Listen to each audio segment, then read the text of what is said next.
A country run by the military with a global reputation for terrorism, narcotics trade, and transnational crime has had the audacity to attack the world's largest democracy. Pakistan has long employed cross-border terrorism as a weapon against its neighbors. It has attacked our parliament, our financial capital Mumbai, marketplaces, and pilgrimage routes.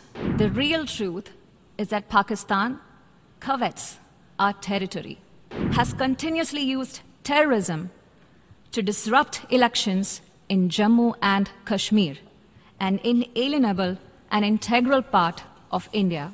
The nation that committed genocide in 1971 and which persecutes its minorities relentlessly even now, dare speak about intolerances and phobias. Mr. President, this assembly regrettably witnessed a travesty this morning.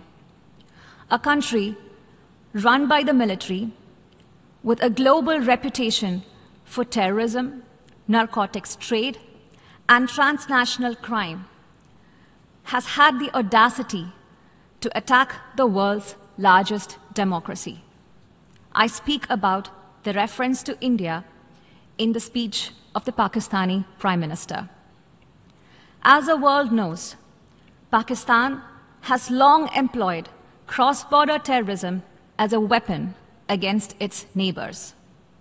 It has attacked our parliament, our financial capital Mumbai, marketplaces, and pilgrimage routes. The list is long. For such a country to speak about violence anywhere is hypocrisy at its worst. It is even more extraordinary for a country with a history of rigged elections to talk about political choices, that too in a democracy. The real truth is that Pakistan covets our territory and, in fact, has continuously used terrorism to disrupt elections in Jammu and Kashmir, an inalienable and integral part of India. A reference has been made to some proposal of strategic restraint. There can be no compact with terrorism. In fact, Pakistan should realize that cross-border terrorism against India will inevitably invite consequences.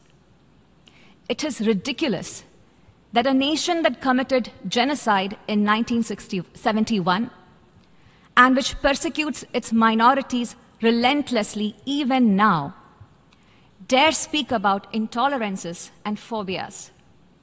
The world can see for itself what Pakistan really is.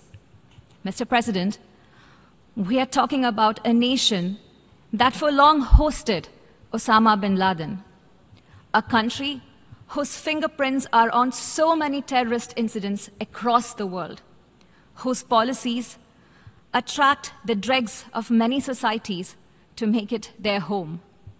Perhaps it should come as no surprise that its Prime Minister would so speak in this hallowed hall. Yet, we must make clear how unacceptable his words are to all of us. We know that Pakistan will seek to counter the truth with more lies.